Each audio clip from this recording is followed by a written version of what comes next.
അച്ഛൻ, അമ്മ, കുടുംബം, ഈ ഒരു വികാരം കൊണ്ട് നടക്കുന്ന എല്ലാവരെയും സ്പർശിക്കുന്ന ഒരു ചിത്രമാണ്. ഇതാണ് അതിനുള്ള ഉത്തരം. അതുള്ളവർക്ക് റിവ്യൂ ചെയ്യുന്നുണ്ട് ഉടനെ തന്നെ, ഒരു 1-2 മണിക്കൂറിനുള്ളിൽ തന്നെ. അപ്പോൾ ഇവരുടെ ഒരു അഭിപ്രായം കേൾക്കാൻ ഒരു വലിയ ഓഡിയൻസ് ഉണ്ട്.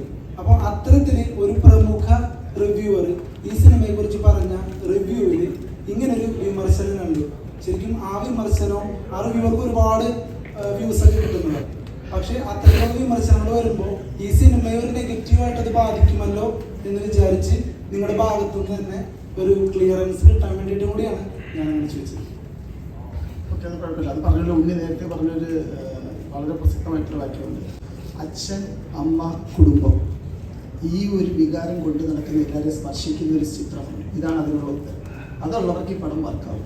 ഇപ്പം ഞാൻ 38 വയസ്സായി.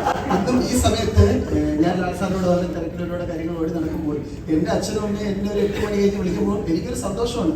അപ്പോൾ അവരുള്ളപ്പോഴേ എനിക്ക് അവരുടെ ഒരു വാല്യൂ അറിയാൻ പറ്റും. അപ്പം ആ വികാരം കൊണ്ട് നടക്കുന്ന എല്ലാവർക്കും, അത് കേരളത്തിലുള്ള എല്ലാ മലയാളികൾക്കും, ബാക്കിയുള്ളവരെ എനിക്ക് പറയാൻ പറ്റില്ല. എനിക്ക് അങ്ങനെയുള്ളവരുടെ ഫീലിംഗ് എനിക്കുള്ളൂ. ഉത്തരം ക്ലിയർ ആണെന്ന് പ്രതീക്ഷിക്കുന്നു.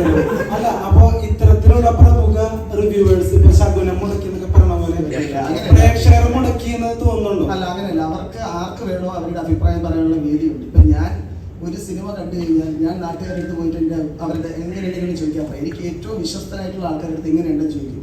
ഇപ്പൊ എൻ്റെ ഒരു ഫ്രണ്ട് എൻ്റെ അടുത്ത് ചോദിച്ചാൽ ഞാൻ പറയും എന്താണ്, എടാ എനിക്കത് വർക്കായി, നീ പോയി കണ്ടു നോക്കൂ എന്നേ പറയുന്നത്. അതാണ് എൻ്റെ മാന്യത. അല്ലേ, എല്ലാവർക്കും അവരുടെ സ്പേസ് കൊടുക്കുന്നതാണ് അതിൻ്റെ റെസ്പെക്ട്. മ്യൂച്വൽ റെസ്പെക്ട് എന്ന് പറയുന്നത് എല്ലാ ഫീൽഡിലുള്ളതാണ്. അതാണ് ഇതൊരു വിവാദമാക്കാൻ പറഞ്ഞിട്ട് ആർക്കും എന്ത് വേണോ പറയാനുള്ള സ്പേസ് കേരളത്തിലുണ്ട്. അതെങ്ങനെ എടുക്കണം എന്നുള്ളത് നിങ്ങളുടെ യുക്തിയും ബുദ്ധിയുമാണ്. ഓക്കെ.